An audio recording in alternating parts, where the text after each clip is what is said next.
అందరికీ చాలా శుభోదయం. ఇది మీడా పురుధావన్ మరియు వాగ్దానం చేసినట్లుగా నేను కిడ్నీ వ్యాధికి సంబంధించిన సరికొత్త టాపిక్తో తిరిగి వచ్చాను.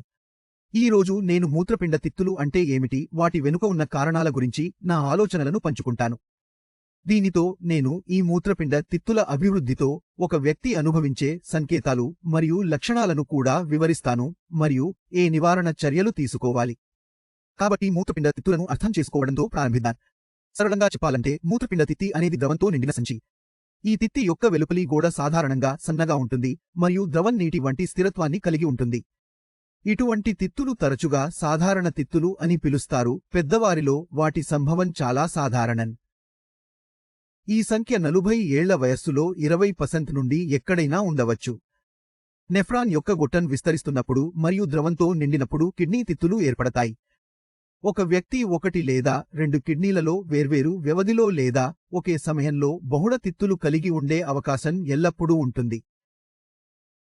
కనిపించే ఏవైనా లక్షణాలు సాధారణంగా సాధారణ తిత్తులతో పాటు ఉండవు. అయినప్పటికీ లక్షణాలు పెరిగే సంభావ్యత ఎల్లప్పుడూ ఉంటుంది, ఎందుకంటే తగినంత ముందు జాగ్రత్తలు తీసుకోకపోతే ఈ తిత్తులు పరిమాణంలో పెరుగుతాయి. సాధారణ మూత్రపిండాలలో 1 లేదా 2 ఒంటరి తిత్తులు తరచుగా ఉంటాయి. ఒక సాధారణ మూత్రపిండము కొన్ని సందర్భాలలో 5 తిత్తుల వరకు అభివృద్ధి చెందుతుంది.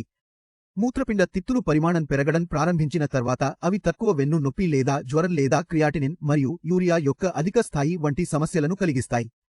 తిత్తుల పరిమాణం చాలా ముఖ్యమైనది. కొన్ని సందర్భాల్లో అవి విపరీతమైన నొప్పిని కలిగిస్తాయి మరియు తీవ్రమైన ఆరోగ్య రుగ్మతలకు కూడా దారితీస్తాయి. 2 రకాల మూత్రపిండ తిత్తులు ప్రబలంగా ఉన్నాయి.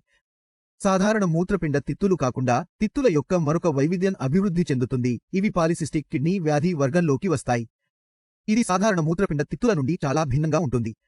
పాలిసిస్టిక్ మూత్రపిండ వ్యాధితో బాధపడుతున్న వ్యక్తి సాధారణంగా తిత్తి యొక్క అయోమయాన్ని కలిగి ఉంటాడు. ఇది మూత్రపిండాల వికృతీకరణకు దారితీస్తుంది మరియు కాలేయం వంటి ఇతర అవయవాలలో తిత్తి ఏర్పడటానికి కూడా దారితీస్తుంది.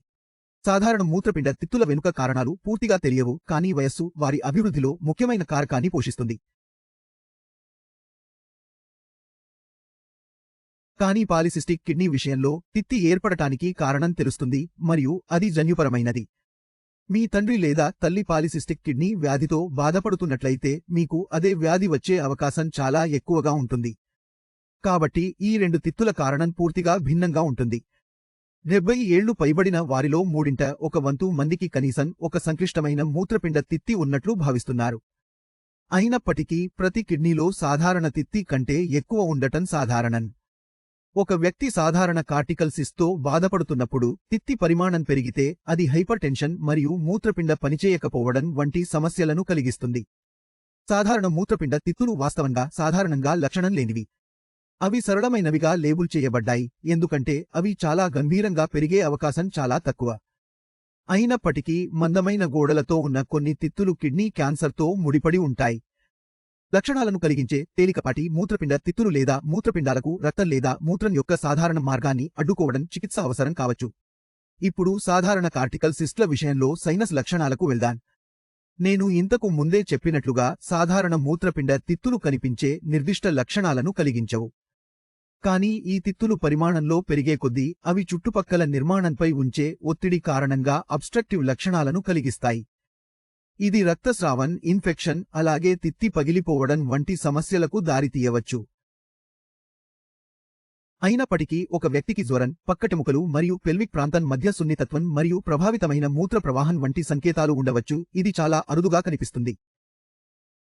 పెరుగుతున్న పరిమాణంతో తరచుగా ఈ సాధారణ తిత్తులు సంక్లిష్టంగా మారుతాయి. వీటిలో సన్నని గోడలు లేవు.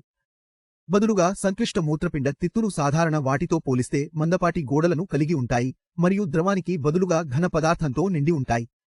తిత్తులు విస్తరిస్తాయి మరియు ఎగువ వెనుక అసౌకర్యాన్ని కలిగిస్తాయి.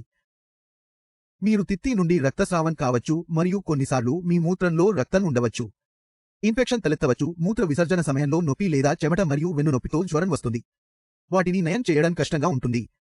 ఈ తిత్తులు తరచుగా అధిక రక్తపోటు వంటి దుష్ప్రభావాలకు కారణమవుతాయి లేదా మూత్రంలో నొప్పి, సున్నితత్వం లేదా రక్తాన్ని కలిగించవచ్చు. కాబట్టి సాధారణ కార్టికల్ తిత్తి యొక్క చికిత్స భాగానికి వెళ్దాం. కాబట్టి స్త్రీ వద్ద మేము రోగి మూత్రంలో ప్రోటీన్ లేదా అధిక రక్తపోటు లేకుండా సాధారణ కార్టికల్ సిస్ట్తో బాధపడుతుంటే సాధారణంగా చికిత్స చేయవలసిన అవసరం ఉండదు. మూత్రంలో ప్రోటీన్ ఉన్నట్లయితే కార్టికల్ సిస్ట్ కారణంగా కిడ్నీలు దెబ్బతిన్నాయని స్పష్టమవుతుంది. రోగి పీకేదీతో బాధపడుతున్నట్లయితే మూత్రపిండ పరిమాణం 10 సెన్.